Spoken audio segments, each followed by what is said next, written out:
Una persona rica y conocida murió tras caerse por las escaleras.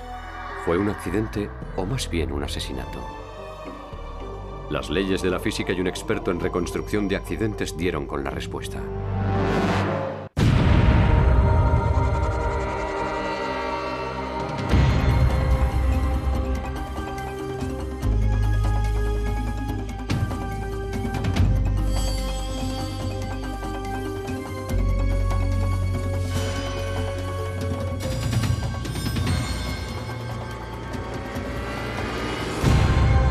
Crímenes imperfectos. La familia Lucas era muy conocida en Tyler, Texas. El patriarca de la familia, Baker Lucas, poseía un próspero negocio inmobiliario especializado en casas residenciales. Poseía una gran cantidad de propiedades. Era el titular de un boyante negocio inmobiliario. Era tan respetado en el municipio que le propusieron que se presentara para alcalde, cosa que aceptó. Ejerció su cargo de edil entre 1970 y 1978. La familia era dada a donaciones benéficas y participaba tanto en la vida social que Beth Lucas era conocida como la primera dama de Tyler. Era muy sociable, le gustaban las fiestas, pertenecía a un club botánico, a otro literario y a la Symphony League desde su fundación. Ella sería una de las primeras personas, estoy segura, que se inscribiría en ella. Pero la suerte de la familia se truncó de forma dramática en 1985 cuando Baker Lucas murió en un accidente de tráfico. Para Betty Lucas fueron momentos muy duros porque para ella su marido lo era todo. Él era su enlace con todo lo que tenía lugar en Tyler. Ella estaba totalmente entregada a él, le quería un montón. Ahora tenía que llevar una vida sola y eso era un golpe muy duro, porque habían estado muy unidos en sus años de matrimonio. El hijo de Lucas, Steven, se hizo cargo del negocio familiar. Pero las cosas no volvieron a ser las mismas. Sintiéndolo por Steve, su padre era una persona tan carismática y respetada que le iba a ser muy difícil siquiera llegarle a la suela de los zapatos. Seguramente era algo a lo cual no estaba acostumbrado, por lo que intentó llevar el negocio familiar lo mejor que pudo, pero no tan bien como su padre. 3 años después, la familia recibió un segundo mazazo. Beth Lucas había caído por las escaleras de su casa y fue llevada con urgencia al hospital. Desgraciadamente, nunca pudo recobrar la conciencia. Estuvo en cuidados intensivos durante al menos un día. Decidieron desentubarla y murió, enterrándola al día siguiente. Todo sucedió muy rápido. Incluso sus personas más cercanas ni siquiera se enteraron de su funeral hasta el último momento. En aquel entonces, nadie pensó en la necesidad de una autopsia. Nadie se hubiera imaginado una muerte tan fatídica.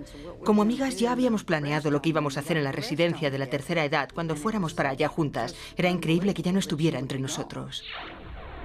2 personas fueron testigos del accidente de Beth Lucas, su hijo Steve y su hija de 20 años Stephanie. Steve declaró que su madre de salud delicada subió la escalera con un reproductor de vídeo. Dijo que él trató de ahorrarle ese peso, pero que ella se negó. Era un aparato de vídeo de esos antiguos, o sea, voluminoso y pesado, de unos 15 kilos. Mucho más que lo que pesan los vídeos que conocemos en la actualidad. En el tramo final de la escalera, Steve dijo haber insistido una vez más en llevarlo él. En el momento en que él trató de arrebatárselo, y consecuencia de esos instantes de tira y afloja entre ambos, ella salió despedida por encima de la barandilla de la escalera.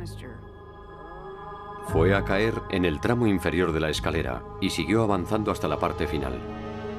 El aparato de vídeo astilló la moldura y ladeó uno de los cuadros de la pared. Pero tras las exequias de Beth Lucas, el personal de la ambulancia le informó a la policía de que Steve Lucas se había comportado de forma sospechosa cuando llegaron a casa de la fallecida. Nos dijeron que Steven Lucas estaba esperando fuera. No estaba dentro acompañando a su madre cuando ellos aparecieron. Mientras, la señora Lucas yacía en el suelo agonizando, si se quiere decir así, ella sola.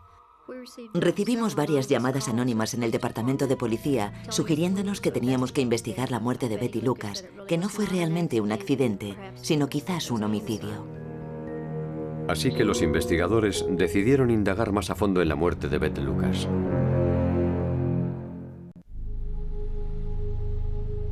Beth Lucas, la millonaria y persona de sociedad de Tyler, Texas, había muerto tras haberse caído por las escaleras. Su hijo Steve describió el infortunio como un accidente, pero nadie en el municipio le creyó. Me llamaron desde el departamento del sheriff pidiéndome investigar el caso de cerca porque una persona que era amiga de la familia Lucas opinaba que Steve había asesinado a su madre. Dado que no le habían practicado la autopsia, los investigadores solicitaron a la corte un permiso para exhumar el cadáver de Beth. El hecho de que la sacaran de su tumba fue también algo difícil de asumir, pero a su vez nos alegraba que lo hicieran, si eso servía para encontrar alguna pista de lo que había sucedido. Creo que la ciudad no tardó en dividirse en dos bandos. Por una parte, los que pensaban que Steve era un ricachón que se iba a librar de ir a la cárcel por asesinato. Y por otra, los que opinaban que era inconcebible enjuiciar a alguien de esa clase social. El médico forense encontró 6 laceraciones de forma curvada en el occipital del cráneo de Beth. Nada de las escaleras o cerca de ellas pudo haber causado ese tipo de heridas. Las pruebas de toxicología para drogas y alcohol dieron negativo, pero las radiografías del cuerpo proporcionaron aún más sorpresas.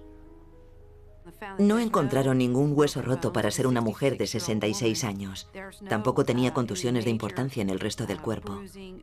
Esta versión de la caída por las escaleras era muy sospechosa.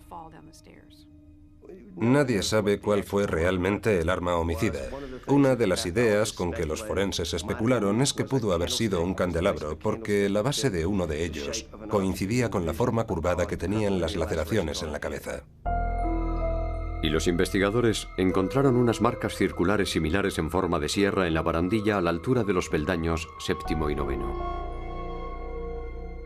Los forenses examinaron un par de candelabros que estaban en la repisa de la chimenea de la casa de Lucas. Uno tenía el borde en forma dentada, pero en el análisis científico no encontraron restos de sangre. Los investigadores también estaban sorprendidos por la escasez de sangre en la escena del crimen. 3 de nosotros subimos y bajamos ese primer tramo de escaleras en cuclillas con luces de láser en busca de lágrimas, sangre, hilos, lo que hubiera en esa barandilla, en la alfombra o en el montante que sujetaba el pasamanos, algo que no hubiera sido limpiado. Pero no encontraron nada y pronto supieron por qué.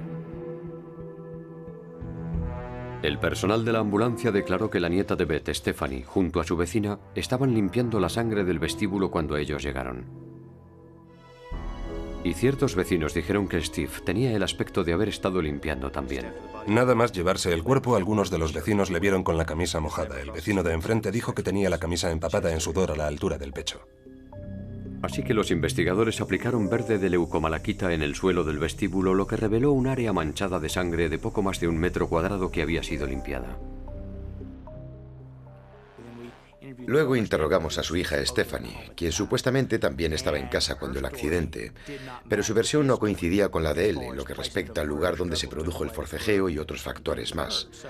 Empezaban a acumularse contradicciones que indicaban que algo no cuadraba. Pero si Beth había sido asesinada, ¿cuál era el motivo? Según sus amigos, Beth y su hijo Steve nunca se llevaron bien. Por lo que pudimos deducir, Betty estaba algo avergonzada de Steve por el hecho de que nunca había conseguido las metas que Baker sí había sido capaz de lograr. Steve, por su parte, no quería a su madre. Hablaba mal de ella, se reía de ella, por ejemplo, por la forma como iba vestida. No sentía mucho aprecio por ella. Y ambos también tenían desacuerdos económicos. Steve le había pedido prestado a su madre cerca de $500,000 y nunca se molestó en devolvérselos. La peluquera de Betty, Patsy Denman, informó a las autoridades de que Betty le había contado unos días antes del crimen que estaba más que harta de que Steve fuera incapaz de durar en un trabajo y de representar a la familia como Dios manda. Que estaba decidida a retirarle del testamento y que pronto se lo comunicaría.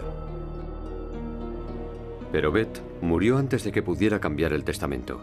Su hijo Steve y su familia fueron los beneficiarios de un patrimonio valorado en $4 millones.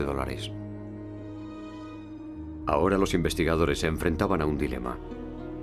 Tanto el hijo como la nieta de la víctima afirmaban que Beth había muerto por accidente. Sin embargo, las pruebas preliminares sugerían otra cosa. El problema en este caso es que había 2 testigos que tenían motivos para mentir.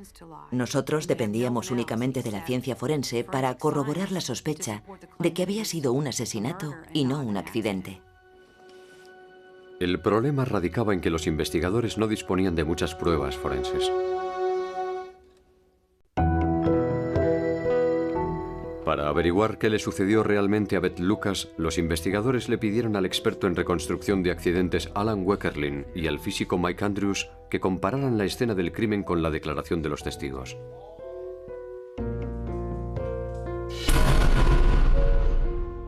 El hijo de la víctima, Steve, y la hija de este, Stephanie, coincidieron en el relato básico de los hechos. Que Beth subió las escaleras portando un reproductor de vídeo a la vez que Steve fue detrás de ella para evitar que llevara tanto peso. Ya arriba en la escalera, Beth se negó a ser ayudada, se apartó de él, perdió el equilibrio y cayó por la barandilla yendo a parar al tramo inferior de la escalera. Weckerlin encontró una fisura en la moldura cerca de la que Steve afirmó que había caído ella junto al aparato de vídeo. Pero un examen exhaustivo reveló una contradicción. Me hice con la moldura de madera y el aparato de vídeo. Me llevé ambos objetos a Dallas y los examiné con un microscopio binocular. Con una imagen aumentada pude distinguir claramente que el impacto se había producido de abajo hacia arriba. Ya conocíamos la orientación y la trayectoria del golpe. Si el aparato de vídeo hubiera caído desde arriba, como Steve declaró, hubiera golpeado la moldura en trayectoria descendente y no ascendente. Además, Weckerlin se quedó absorto por lo que encontró al final de los escalones, donde supuestamente se había originado el accidente. Steve y Stephanie dijeron que Beth cayó por encima de la barandilla de aproximadamente 1 metro de alto. Pero si Beth Lucas medía 1,65 de altura, eso significaba que el pasamanos estaba más alto que su cintura, es decir, a más altura que su centro de gravedad. El centro de gravedad en esta investigación era importante, porque no puedes empujar un cuerpo, una persona o un objeto cualquiera por encima de un obstáculo si este último tiene dicho centro de gravedad más alto. Además, cuando Beth se cayó por la barandilla, no fue a parar al suelo del vestíbulo a pesar de existir un hueco de 1 metro de ancho. En vez de eso, salvó esa distancia y aterrizó en la escalera. La altura no describía un ángulo suficiente como para no golpear contra el pasamanos de la escalera e incluso romperlo. Las leyes de la física dicen que cuando un objeto cae, lo hace atraído hacia la Tierra. Por tanto, cada vez que cae un objeto, lo hará siguiendo este principio en una trayectoria vertical. En otras palabras, para que Beth hubiera salvado este vacío, tenía que haber salido despedida cargada con el aparato de vídeo y hacerlo de espaldas a una velocidad de 32 kilómetros por hora, es decir, a 9 metros por segundo. Su cintura era más baja que la barandilla. Para eso tendría que haberse encaramado al pasamanos y saltar desde ahí, para que lo entendamos. El lugar donde cayó y la forma como lo hizo carecían de sentido. Además, los amigos de Beth no creyeron que ella tuviera la iniciativa de subir cargada con el reproductor de vídeo. Mucha gente dijo que jamás se le hubiera ocurrido subir con el aparato de vídeo. Ella nunca cargaba pesos. Nunca portaba un bolso que pesara mucho. Sabíamos que no tenía sentido que se le hubiera ocurrido coger eso. Era un objeto muy pesado. Es una de las invenciones más ridículas y muchas mujeres entenderán por qué. Betty llevaba puesto un camisón y según parece cogió el aparato de vídeo y subió las escaleras. Cualquier mujer sabe que si portas un objeto similar y lo llevas escalera arriba con un vestido largo, si te lo pisas, acabarás cayéndote de bruces. Pero de todas las inconsistencias, la más inaudita para los investigadores era la relativa a la moldura situada a un lado de la escalera, en donde Steve dijo haber impactado el aparato de vídeo. Si la trayectoria del impacto era de abajo a arriba, ello significaría que la escena del crimen había sido simulada. Eso contradecía completamente la versión de Steve Lucas y de sus abogados, según la cual el aparato de vídeo salió despedido por encima de la barandilla, golpeando contra la moldura de la pared que iba paralela a las escaleras. Carecía del mínimo sentido. En abril de 1991, Steve Lucas fue arrestado acusado del asesinato de su madre. El jurado popular declaró inocente a su hija Stephanie debido a falta de pruebas. Yo no sé si Stephanie presenció el asesinato, si participó en él o si simplemente estaba en otro lugar de la casa cuando el crimen tuvo lugar. Pero la pregunta era la siguiente. ¿Se disponía de pruebas suficientes para convencer al jurado?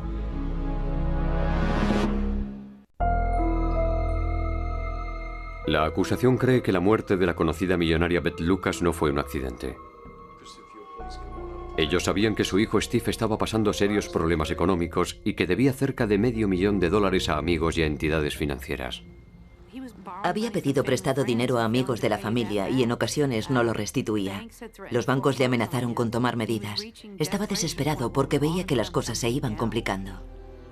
Y la acusación disponía de testigos que dijeron que Beth estaba al corriente de los endeudamientos de su hijo y se estaba planteando apartarle de la herencia, un patrimonio valorado aproximadamente en $4 millones. El día del asesinato, Steve se presentó en casa de su madre con su hija Stephanie para devolverle el aparato de vídeo que ella le había dejado. La acusación no cree que Beth se atreviera a subir las escaleras con dicho aparato. En su lugar opinan que se originó una discusión, seguramente por motivos monetarios. Cuando Beth empezó a subir las escaleras, la acusación supone que Steve perdió los nervios, cogió el primer objeto que encontró y le golpeó a su madre 6 veces en la cabeza. Al caer, Beth trató de asirse a su propio retrato. Él erró alguno de los golpes que fueron a impactar contra el pasamanos. Steve limpió la sangre del arma homicida y lavó la ropa que llevaba puesta. Luego trató de simular que Beth se había caído mientras transportaba el aparato de vídeo. Para corroborar su versión, fue él mismo quien astilló la moldura. Él pensaría que le había salido todo perfecto. No se planteó que alguien alguna vez iría allí a examinar la marca de la pared y que diría que la trayectoria del impacto era la equivocada.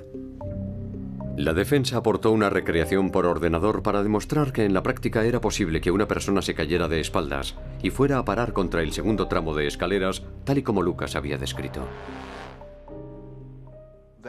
La otra gran cuestión en este caso era cómo fue posible que ella, cargada con un pesado reproductor de vídeo, cayera por un lado de la barandilla.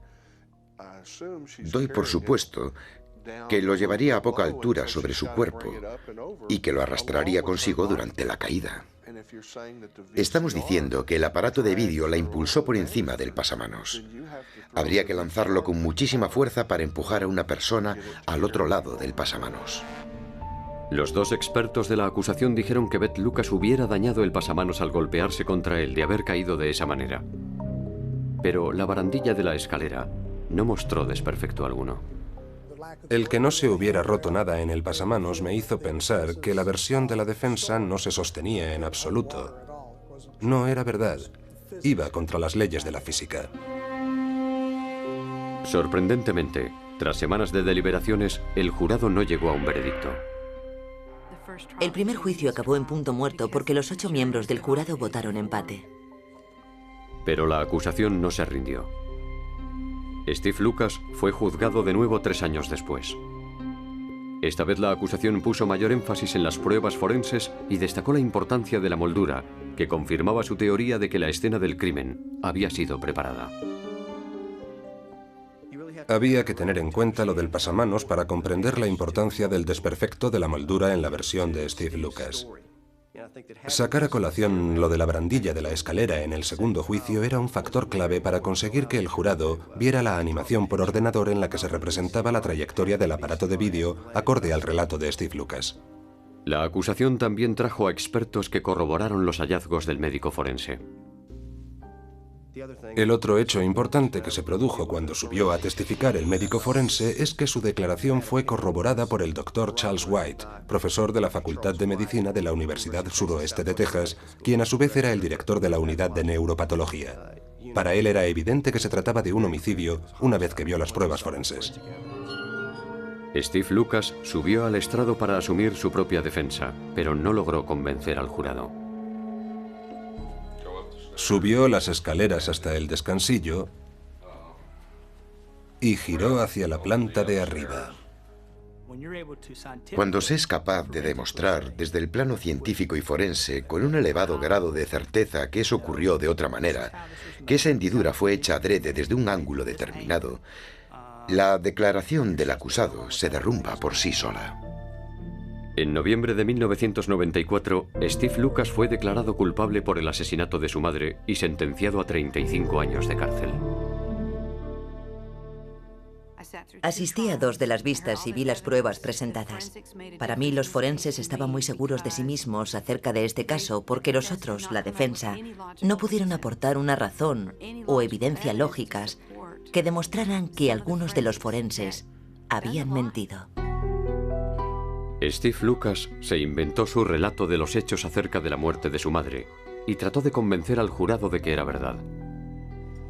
Sin embargo, la ciencia forense demostró que no era cierto y que Beth Lucas había sido asesinada por su propio hijo. Sin la aportación de la ciencia, creo que habría salido absuelto. Si no hubiéramos dispuesto de una prueba objetiva que contradijera lo que Steve Lucas contó, creo que el jurado no lo hubiera tenido muy claro a la hora de condenarle. La ciencia fue determinante en este caso. La ciencia, tanto la física como la medicina, demostraron que él era culpable.